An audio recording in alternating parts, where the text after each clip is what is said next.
Hello everyone. तो आज हम लोग पढ़ने वाले सामंतवाद का विकास भारत में सामंतवाद का विकास कैसे हुआ।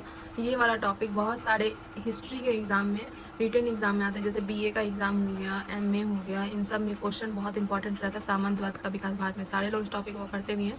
आज हम लोग उसी टॉपिक को अच्छे से पढ़ने वाले। राजनीतिक सामंतवाद के उद्भव और विकास का ईस्वी सन की पहली शताब्दी से ब्राह्मणों को दिए जाने वाले भूमि अनुदानों से जुड़ा हुआ है। मतलब जो लोग भूमि को अनुदान करते थे, अनुदान मतलब जो दान में देते थे ब्राह्मणों, जैसे उस समय राजा महाराजा होते थे, उन लोगों को किसी पे ज़्यादा अच्छा लगा तो ब्राह्मणों को वो लोग पूजनीय मानते थे उस समय।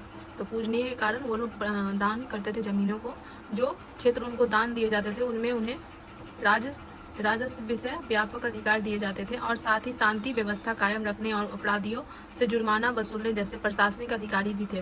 मतलब उन लोगों को बहुत सारी सुविधाएं दी जाती थी। ब्राह्मणों को उस समय पूजनीय माना जाता था, गुरु माना जाता था, और उन लोगों को ब्राह्मण दान के साथ साथ और भी कई सारी सुविधाएं दी जाती थी। जब गुप्त साम्राज्य समाप्ति पर था तब उप सामंतीकरण की प्रथा लागू हो गई। और क्वेश्चन पूछा जाए उप सामंतीकरण की प्रथा कब से लागू हुई, तो गुप्त साम्राज्य के समाप्ति पर हुई थी।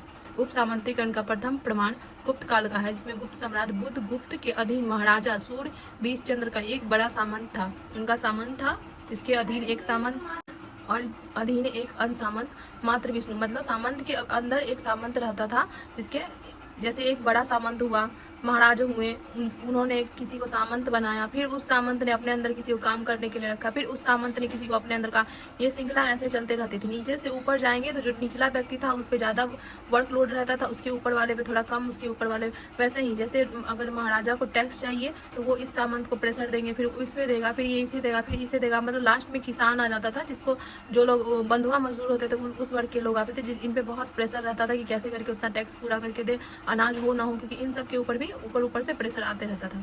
ठीक है।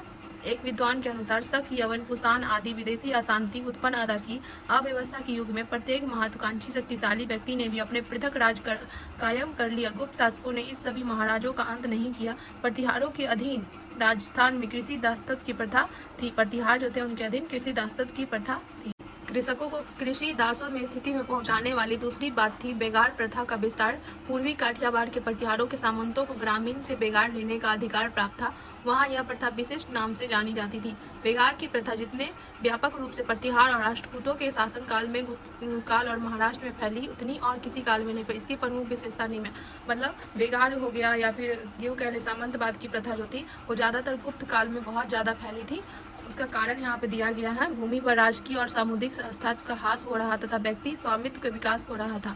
इसको पढ़ लेंगे। सामंतवाद का स्वरूप पे आते हैं। सामंतवादी व्यवस्था के तहत कर्मचारी को वेतन नगद न देकर भूमि अनुदानों के रूप में दिया जाता था। मतलब जो उन लोगों को, अधिकारी को भूमि अनुदान दिया जाता था, वो लोग पैसा ना दे करके भूमि उनको दिया था। अर्थशास्त्र से पता चलता है। अर्थशास्त्र किसकी पुस्तक है? कौटिल्य की। नई बस्तियों से संबंधित कुछ अधिकारियों को छोड़कर राज्य के समस्त अधिकारी को नगद वेतन मिलता था। लेकिन संभवतः दूसरी शताब्दी में संकृत मात्र मनुस्मृति में राजस्व अधिकारियों के भूमि दान के रूप में वेतन देने का उल्लेख है। गुप्तकालीन स्मृतिकार भी इस व्यवस्था को कायम रखते हैं। इतना तो स्पष्ट है कि हर्षवर्धन के काल में अधिकारियों को वेतन नगद ना होकर भूमि दान के रूप में मिलता था। मतलब कहने का ये है कि जो लोग कार्य करते थे उनको भूमि, जो उनका सैलरी बोल सकते हैं, जो लोग उनका पैसा होता था वो कैश के रूप में ना दे करके, नगद ना दे करके उनको किस रूप में दिया जाता था? भूमि दिया जाता है। उसी को भूमि अनुदान कहते हैं।